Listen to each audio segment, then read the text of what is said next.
All right, so we got some really good news. Some news that is really positive. I feel like it was the right decision to be made. It's of course the Canelo Alvarez news. It's your boy Fight Critic. Shout out to the LDBC.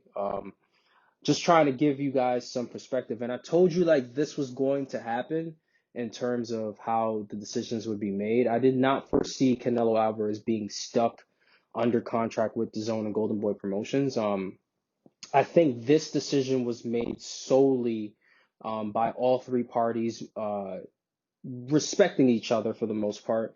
But what I also would like to, give you some perspective about is anytime that, these type of lawsuits happen where like you talk about a contract that needs to be honored and all these and each side of it decides to just break bread, cut their losses and go elsewhere, then that usually tells me a couple things. But the most important thing is it tells me that Canelo Alvarez was right all along. And what I mean by it was he was right all along is that it seems like his contract that he signed that created the partnership with the Zone had not been accurately delivered to him by Golden Boy Promotions, which is why he is also now freed from Golden Boy Promotions. So with that going on, Canelo Alvarez is now a free agent who can fight whoever he wants to fight on whatever platform that he wants to fight on, and he has full control of his career. And this is something that is long overdue in my opinion. I thought Canelo Alvarez should have been this type of fighter back in 2018 when he was going right into the Triple G fight.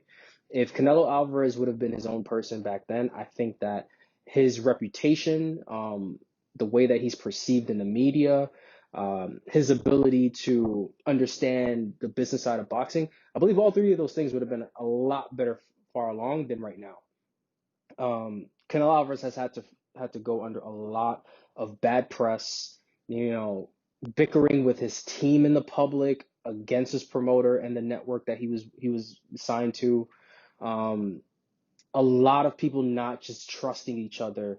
And usually in these situations, I tend to trust the fighter side of things, because at the end of the day, I've always said to myself that regardless of how you feel about the business of boxing, I've always wanted what does a lot more for the fighters if it makes sense. If you're talking about a guy who brings in an excess amount of money and he's not even making, 60 or 70% of what he should be making because of those projections, I'm going to side with the fighter. If you're talking about a fighter who doesn't bring in any revenue, but he wants the most career high payday of his career, not even to fight in a championship level fight, I'm not going to go with the fighter. Um, but in this situation, you're talking about the richest earner in the sport. You're talking about a guy who is essentially inadvertently the face of the sport of boxing, despite the fact that I don't consider him to be a true face to the sport because I feel like if you are the true face of boxing, you got to look at what market you're in and you got to make sure that you're somebody who thrives in that market. What I mean by that is this is not a knock on Canelo, but he's not an American fighter. And for Canelo Alvarez to carry the sport of boxing, you either have to be somebody who uh, either is American or, speaks and can communicate with people in the English language here in America. And this would be the same thing if you had an American player or an American boxer in another country and they were like the mecca of the sport. You got to, adjust yourself to them, in order to make sure that you are the face of like the entire sport around the world. So that's what I felt that was a huge issue. And it just didn't add, it just continued to add more and more, negatives to Canelo Alvarez, especially once he took the DAZN deal. Um, I feel that this sort of breaking bread makes a ton of sense because I don't believe either side between Golden Boy and DAZN were going to win, to be honest.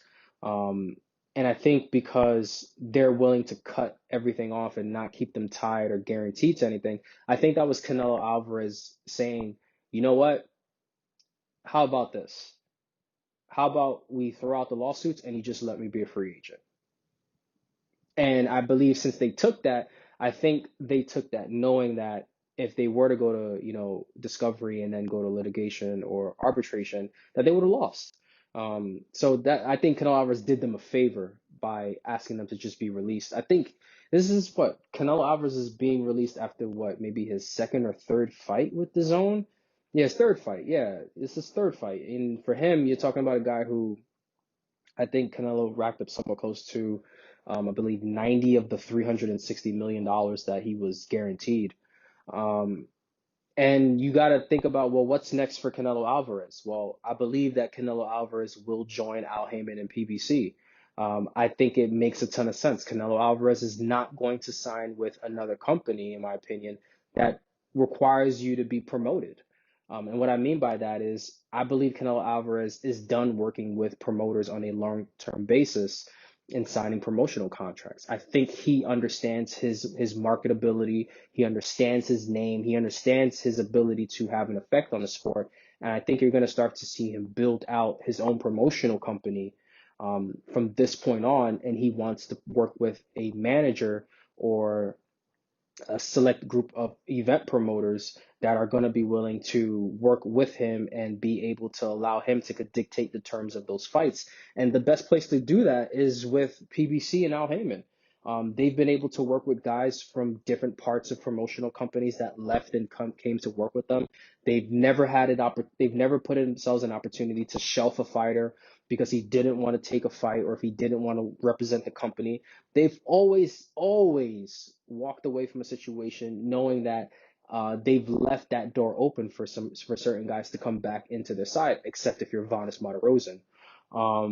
But yeah, I think the smart thing for Canelo Alvarez in terms of if he wants to get the kind of money that he wants to get, the large paydays, to be the biggest earner in the sport, the biggest revenue producer in the sport, he has to go to Al Haymon because it's going to present him an opportunity to fight a really good stable of guys between 160 and 168. He's going to have a great opportunity to go back to the pay-per-view model and to take advantage of his marketability to make a ton of money, and to bring a ton of money into the sport. And frankly, I believe it repairs his reputation because if he doesn't sue DAZN and sue Golden Boy, then it keeps him from fighting. I think that's the biggest issue with it all. And I think he realizes that he doesn't want to end up like these guys who get stuck on a shelf and having to deal with financial issues because they're not happy with their promoter. So I think his team did a really good job navigating the situation. Now we talk about the parties that are also involved in it. Well, you talk about Golden Boy. Where do they go from here? Golden Boy, in my opinion, becomes the next main events promotions. This is such a really interesting fall from grace for Golden Boy Promotions, and I wish I could make a video that's very similar to like Sports Nation where they talk about the rise and fall of shit. But number one, I'm too busy for that, and this isn't my life, unfortunately. So I don't have the time or relatively the resources to do it, even though doing it, I'm very good at these things and I can do it. But I'll talk about the fall of Golden Boy, especially as things develop within the next couple of months, and as we get closer to potentially getting a coronavirus vaccine and stuff like that. But Golden Boy, in my permissions, has now become a second-rate promoter. You lost the biggest guy in the sport because you were dishonest to him. And the difference between you and Bob Arum is Bob Arum can lose the biggest star in the sport because he's often done a great job building up guys behind that guy. But you guys got nothing to build up. Ryan Garcia is not the answer to Canelo Alvarez leaving, and he has issues with you. For Golden Boy Promotions, this things are looking very bleak with them, and I also can foresee DAZN getting into a legal battle with Golden Boy because DAZN gave them money based on the Canelo Alvarez signing. And how does that look now that Canelo's not in the picture? Is Golden Boy going to be able to work with DAZN and still keep those funds to make those fights? Or is DAZN going to be like, yo, we're cutting off you too. You need to go figure out where else you're going to get money to do fights. And I wouldn't blame DAZN for doing it. But for Golden Boy, I told you guys for such a long time that a lot of you guys put so much faith in the Golden Boy. You put so much faith into them. And I was just like, dude, these guys, the way that they conduct business is just sad. It's not good. They've got some really shitty contracts for their fighters when they sign them. They take sometimes weeks, maybe months to pay guys out for specific fights. And they have a guy who can't stay committed to a sober life who is the president of the company, you know? And that makes me feel so uneasy that when people talk about Oscar De La Hoya having his fighters, quote unquote, stolen from him by Al Haymon, and I'm just like, if you gave me the opportunity to work with a guy who has economically produced 6 to 7 figures in terms of revenue in his businesses every year for the last 50 years, and you wanted me to pick between him and a former professional great in this sport who has spent more time doing lines after he's retired and playing with kitchen utensils and parts that shall not be named, I'm gonna go with the businessman. I'm sorry. I'm not gonna go with the cokehead. So when people talked about, Al Heyman stealing Golden Boy's fighters, and then the news breaks and you see that Golden Boy's promotional contracts were really shitty and they justified them not re-signing them, I, we all knew that Golden Boy was solely going to be Canelo after this. We knew that Golden Boy wasn't going to go out and be able to sign these high level fighters because none of them wanted to sign. They all looked at the kind of deals that these guys were getting. They didn't like it. They also looked at the fact that, who was representing the company. They didn't want that to be their image and they went elsewhere, and you can't blame them. And finally, you have DAZN. And DAZN is kind of lucky. They managed to still somehow not have to pay Canelo Alvarez the remainder of his money. So that's a win for them. The loss, of course, is that you lose the richest earner in the sport at the same time. But I think a bigger loss for DAZN is just the fact that you have no key market here in the U.S. for boxing anymore with Canelo Alvarez gone. Um, it doesn't make sense for you to continue to fund Golden Boy's fights. You're not going to get much of a return on it. And I think this puts more of a strain on Eddie Hearn and Matchroom USA because they just don't have much of a focus here on American fighters anymore. You talk about the guys that they've signed, but these guys aren't the guys that you want, regardless of how you feel about it. And you still have more of these guys who are strictly, full focused on the UK market. And I don't think you're going to get, the type of deliveries that Eddie Hearn promised you. So DAZN, I don't think they go much far from here other than chapter bankruptcy. I think that's where the next destination lies. And maybe they can try to keep, offsetting some licenses or, figuring out what they can do to market themselves better or focus in other international markets so that they can continue to make money, because that's where the bulk load of their cash has been coming from, is from the fact that they have more of an input, internationally in Europe and Asia, rather than here in North America. It's not the fact that they're not good. It's just the fact that everybody else is way better than this. And right now you're talking about the sport of boxing, which is heavily reliant on people, like, and consumers.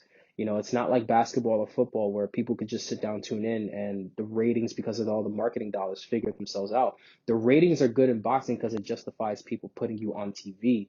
But getting people into the arenas is where you make a lot of money, and you're just not getting that right now. So I think DAZN just looks at themselves as, cutting their losses and see where they can go from there. I know they were shopping for a new owner, because their current owner he didn't want to keep, throwing in his own cash into this.